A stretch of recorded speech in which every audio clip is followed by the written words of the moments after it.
Hi everybody. What I want to talk about today is actually I want to take a different angle and perspective on the inner critic.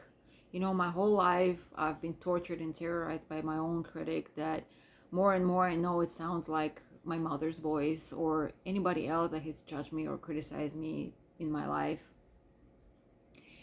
And a few days ago, actually, I was again in this place of desperation. I was even crying, and for the first time, I decided to talk to my inner critic and ask. And I was crying and I was asking why torture me so much? Why put me down so much? Why, if it's a protection, which in the somatic parts work they speak about this is a protector, which I didn't ring right, true to me, a protector. And I'm like, don't you see that it's not helping? Why are you doing this to me? It's just if it's to make me feel, to make me be better or do better, it's not helping. It's just I feel even worse about myself. I feel I'm like I'm not good enough, I don't do enough, I'm just worthless. And I wasn't expecting an answer actually, and I wasn't expecting anything, but I actually did get an answer. And first it showed me an image of an experience I had a few years ago. Actually, I went to a type of a healing, a body work with the body healing, um, that it went all wrong. It was strange because the person that started working with me first just put his hands on my neck, and I started crying. Well, that wasn't the wrong part. That was actually right. That was actually what unlocked everything else. And he just put his hands on my neck. And for a little baby, that's the most vulnerable part, right? And so at that part, I had the feeling of being like a little child that needs that nurturing touch and embrace of the mother. And so I started crying like a little baby for her mother. And it was so strange. But from that point on, that session couldn't go on. All of a sudden, my body started freezing. I started shaking from cold, being so cold, like totally frozen. And he was just sitting there, not doing anything. He couldn't work with me because I was shaking from being so cold, and he just couldn't understand what's happening. But I've had those episodes before in my life, but I didn't expect that at that time. And at one point, the only thing that I could think of, there was this anger building up inside of me. So I, took my hands in fists, and I started pounding on the table that I was laying on, pounding. And all of a sudden, in my mind's eye, I saw myself as the Incredible Hulk. That monster that from a human becomes, from his rage and in anger, he becomes like this big green monster, and that can do like so some great things. And I saw myself as the Incredible Hulk, just like ripping through everything. And it's just that the pure anger, the pure power inside of me, that it's like enough. I can't stand this being cold and frozen like this. So it was that unlocked everything, that anger inside of me, that it's just burst me open and kind of got me to warm up and get out of that frozen state.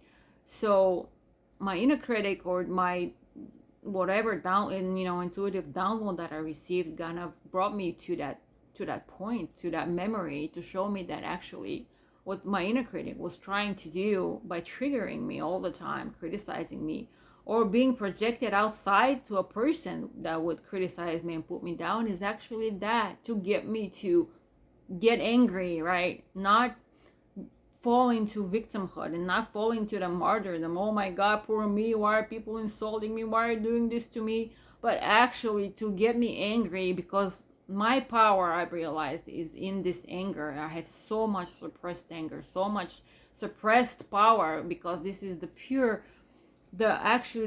form of anger is just power, fire that needs to, it propels you to act, to do, to create, right? To be, to assert yourself, to step into your power and be your true self finally. And I've realized that my inner critic, just like my mother, I mean, she has felt so helpless in seeing me be so down on myself and so crying and being, and she's hated seeing me cry as well. And she's really, instead of kind of hugging me or asking me what's wrong, she would start criticizing me and judging me, and because she hated seeing me weak. She has hated seeing me weak because she doesn't want me to be weak. So this is kind of like the tough love kind of approach, which never worked in my life, never worked in my life. It's starting to now, but I realized that actually I have so much suppressed anger that I now am just kind of unearthing from me. And it's just for the past 5-6 years, it's just been coming out and coming out and coming out. And I believe this anger is the anger that I carry, not only my anger, but I carry the anger from all the women in my lineage, my mother's lineage. They carry so much anger, and towards men, and anger altogether. Anger, and but anger can be really destructive as well. So I've been afraid of my power, so I've been suppressing all that within me my whole life. So my inner critic, so what it came to me was that was the role. See, that is just an aspect, a different angle, looking at the inner critic, and instead of me putting myself down and kind of just running into a corner and crying and feeling like weak, like a victim. Actually, the whole purpose of the inner critic is finally for me to look inside myself, look at all those dark parts of, even if those aspects that I don't want to look at, those things that people tell me that I get offended. I started looking inside of me and see, is it true? Is it true? And if it's true, can I accept that part of me? And keep on reflecting and keep on introspection and self-reflection and working on myself and looking at those parts, not getting offended, but look inside myself, look inside and accept and bringing more light to those parts. And finally, whenever I get triggered, to get finally that inner critic to get me to that pure anger part where I get angry to change, angry and propelled and triggered to change, to do something, to act, to not be a victim, but actually step into my power and actually do something, right? So that was the whole purpose of my inner critic. Well, the whole purpose looked from that angle because there's so many other aspects and other points and angles we can look at the inner critic, but this was crucial to me. And finally I could actually say thank you to my inner critic because actually what I see the inner critic be is the catalyst for change, the catalyst for evolution and in alchemy and transmutation. Because if there is no pressure, inner pressure, we will never change. So we need actually the purest part, the purest version of the inner critic is actually the catalyst for change and for growth, right? But we've distorted it because we've had this victim mentality, and we looked at it differently, and we have blocked energy, and that blocked energy is just making us even internalize it and start feeling bad about ourselves, or kind of self-directed anger, and it gets all out of proportion, all distorted. But the main, I believe, the inner critic is that driving force, that pressure that is driving us to change, to evolve, to grow. And that's the part of the inner critic that I'd like to look at now. And I like to become friends with my inner critic and finally create that friendship and have them as a trusted ally, and it's a trusted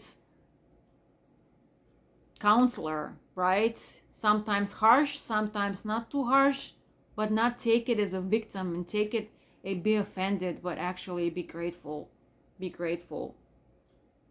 Sometimes, well, it's a really distorted criticism, but it's always welcome to look inside myself and see what is the message. Even if the message, even if the criticism that comes is kind of harsh and distorted and too extreme, it's still a message. It's still a message to look inside and see, what is my inner critic trying to tell me? What is there something here to look at, to learn, to change?